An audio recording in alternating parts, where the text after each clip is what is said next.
Hello and welcome to the Daily Today, Daily Today Daily, bringing you yesterday, today, and tomorrow's news today. I'm your host, Huckaburn Love. Let's get into it. In yesterday's news, Spanish flu seems to be kinda deadly. It's probably fine. In today's news, the Mexican cartel leader El Mencho was killed on Sunday in an operation by the Mexican army with the aid of American intelligence.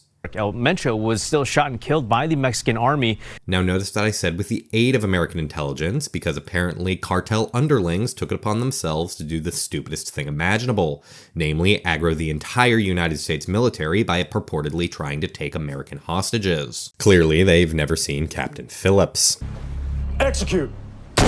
Now, it is important to stress that those claims are unsubstantiated and denied by the Mexican embassy. However, videos did circulate of apparent cartel members asking where American citizens were in airports, followed by the U.S. State Department issuing a shelter-in-place order to various states in Mexico, which also led me to learning that Mexico has states.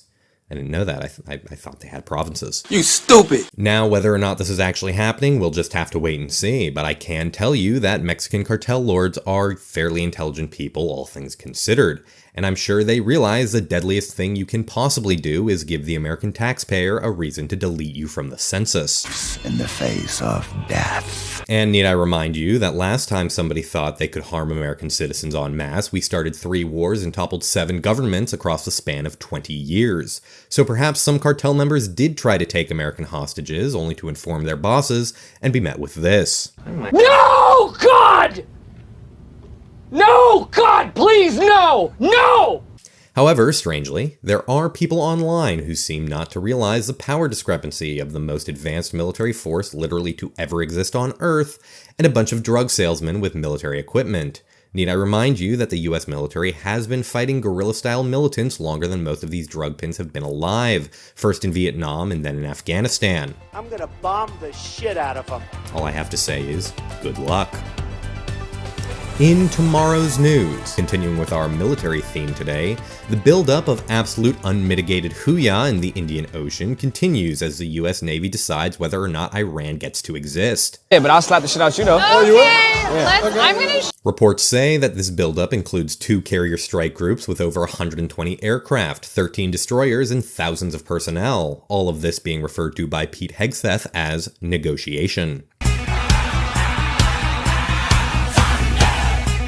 Iran, for its part, has fired back, rhetorically of course, they're not that stupid, with General Mohammad Jafar Assadi dismissing the buildup and saying, "We'll sink them as promised." You serious? For context, the US Navy tried for 4 weeks to sink the USS America, and it failed. That was back in 2005 against a Kitty Hawk-class supercarrier. These are Nimitz-class supercarriers which replaced it, and they will have aircraft and fight back. I was going to say that this was going to be like Logan Paul fighting Floyd Mayweather, but it's more like Logan Paul fighting Floyd Mayweather equipped with a gun. But hey, whatever helps you sleep at night. Though you probably aren't if you're an Iranian soldier manning an anti-air battery. However, one thing to note is that Iran has also threatened retaliation should America make strikes. Of course, that retaliation will be against Israel, because when Americans blow up Iranian missiles, they want to attack the Jews, because of course they do. And that worked out so well last time. Iran's retaliation was meek. For their sakes, let's just hope they don't have any pagers.